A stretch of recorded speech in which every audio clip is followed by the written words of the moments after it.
তুলসী তুলসী একটি ভেষজ উদ্ভিদ। এই উদ্ভিদকে হিন্দু সম্প্রদায়ের লোকেরা পুজো করে থাকে। তুলসী কথার অর্থ হচ্ছে যার কোনো তুলনা নেই।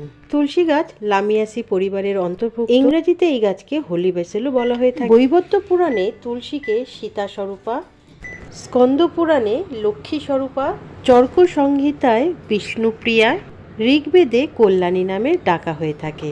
এই তুলসী মাতাকে যদি মন দিয়ে সুন্দর করে পুজো করা হয় তাহলে কিন্তু তার আশীর্বাদে আমাদের গৃহে সুখ সমৃদ্ধি এবং টাকা পয়সার কোনো কমতি হয় না।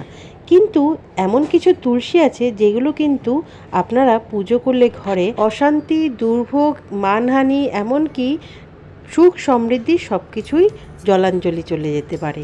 তো আজকে আমি এই ভিডিওতে আপনাদেরকে তুলসীরই যে বিভিন্ন রকমের ধরনগুলো আছে বা প্রকারগুলো আছে সেগুলো জানাবো, এবং কোন প্রকারের তুলসীকে আপনারা পুজো করবেন এবং কোন প্রকারের তুলসীকে আপনারা পুজো করবেন না, আর বাড়ির কোন দিকেই বা এই তুলসী গাছকে লাগাবেন, এই সব কিছু নিয়ে আজকের এই ভিডিও। তো চলুন ভিডিওটা এগিয়ে নেওয়া যাক।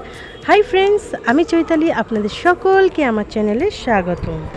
তুলসী মূলত 5 রকমের: কৃষ্ণ তুলসী, রাম তুলসী, শ্বেত তুলসী, বন তুলসী ও লেবু তুলসী। এর মধ্যে সবথেকে বেশি পরিচিত হচ্ছে রাম তুলসী এবং কৃষ্ণ তুলসী। তাহলে চলুন প্রথমেই জেনে নিই রাম তুলসী সম্বন্ধে। বাস্তুশাস্ত্র অনুসারে রাম এবং কৃষ্ণ তুলসী উভয়েরই নিজস্ব গুরুত্ব রয়েছে। বাস্তুমতে আপনার বাড়িতে এই দুটির যে কোনো একটি রাখতে পারেন। কিভাবে চিনবেন কোনটি রাম তুলসী কোনটি কৃষ্ণ তুলসী? যে তুলসীর পাতা সবুজ উজ্জ্বল বর্ণের হয় সেটি রাম তুলসী নামে পরিচিত। এই রাম তুলসীর পাতা মিষ্টি এবং পুজোর জন্য ব্যবহার করা হয়ে থাকে। এই ধরনের তুলসী গাছ বাড়িতে রাখলে আপনার সংসারে সুখ ও সমৃদ্ধিতে ভরে যাবে। এবার চলুন জেনে নিই কৃষ্ণ তুলসী সম্পর্কে। কৃষ্ণ তুলসীর পাতা সামান্য বেগুনি বা কালো রঙের হয়ে থাকে। এর জন্য একে কৃষ্ণ তুলসী বলা হয়। কৃষ্ণ তুলসীরই আরেক নাম শ্যাম তুলসী। হিন্দুদের বিশ্বাস এই তুলসী পাতার গায়ের রঙের সঙ্গে শ্রীকৃষ্ণের গায়ের রঙের সম্পর্ক রয়েছে, কারণ শ্রীকৃষ্ণের গায়ের রঙও কালো ছিল।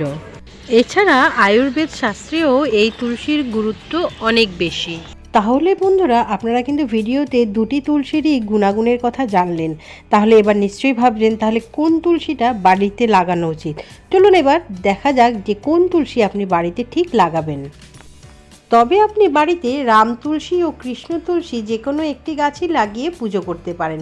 তবে পূজার দিক থেকে বাড়ির উঠোনে একটি রাম তুলসী গাছ লাগানো সবচেয়ে শুভ বলে মনে করা হয়। রাম তুলসী গাছ লাগালে ঘরের সুখ সমৃদ্ধি বজায় থাকে, নেতিবাচক শক্তিও দূর হয় সঙ্গে সঙ্গে। তাহলে চলুন এবার জেনে নিই তুলসী গাছ কখন লাগাবেন। কার্তিক মাসে তুলসী গাছ মাটিতে লাগানো সব থেকে ভালো এবং শুভ বলে মনে করা হয়।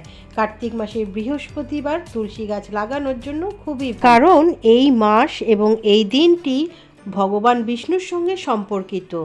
তুলসী হলেন ভগবান বিষ্ণুর খুবই প্রিয়। তাই তুলসী গাছের পূজা ছাড়া ভগবান বিষ্ণুর পূজা সুসম্পন্ন হয় না।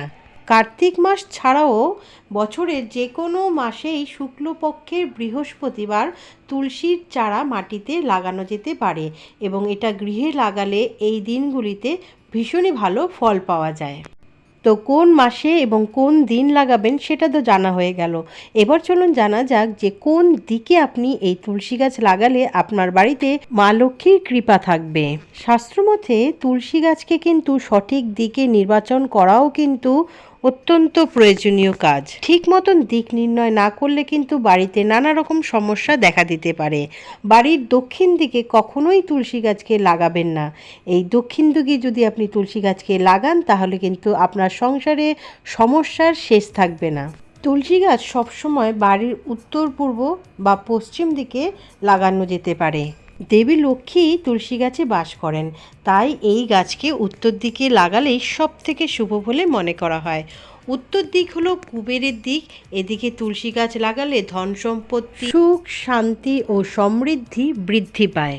তো বন্ধুরা, আপনারা কিন্তু এইভাবে তুলসী গাছকে লাগাতে পারেন। এই দিকগুলো মেনে যদি লাগান তাহলে দেখবেন আপনাদের সংসার অনেক সুখের এবং আনন্দময় হয়ে উঠবে। তো আজকের মতো ভিডিওটা এখানেই শেষ করলাম। ভিডিওটা আপনাদের কেমন লাগলো প্লিজ প্লিজ প্লিজ কমেন্ট করে জানাবেন। আর যদি ভালো লেগে থাকে তাহলে কিন্তু প্লিজ একটা লাইক করতে ভুলবেন না। আর যারা প্রথমবার আমার চ্যানেলে আসছেন তারা কিন্তু প্লিজ প্লিজ প্লিজ আমার চ্যানেলটাকে সাবস্ক্রাইব করে নেবেন এবং সাবস্ক্রাইব বাটনের নিচে যে বেল আইকনটা আছে ওটাকে প্রেস করতে ভুলবেন না, কেননা ওটা প্রেস করলে সামনের যে ভিডিওগুলো আসবে সেগুলো সবার আগে আপনি দেখতে পারবেন। আর আপনিও ধৈর্য ধরে আমার ভিডিওটাকে শেষ পর্যন্ত দেখার জন্য বাড়িতে অবশ্যই অবশ্যই তুলসী গাছ লাগান। তুলসী গাছের যে এত গুণ সেটা আপনারা লাগানোর পরেই কিন্তু ফল পাবেন। বাড়িতে ছোট হোক কিন্তু একটি গাছ অবশ্যই লাগান, কেননা পরিবেশের ভারসাম্য আমাদেরই রক্ষা করতে হবে। সকলে ভালো থাকুন, সুস্থ থাকুন এই কামনাই করি। আবার দেখা হচ্ছে নতুন কোনো ভিডিওতে নতুন কোনো টপিকের সাথে। ততক্ষণের জন্য tata, bye bye, happy gardening বন্ধুরা।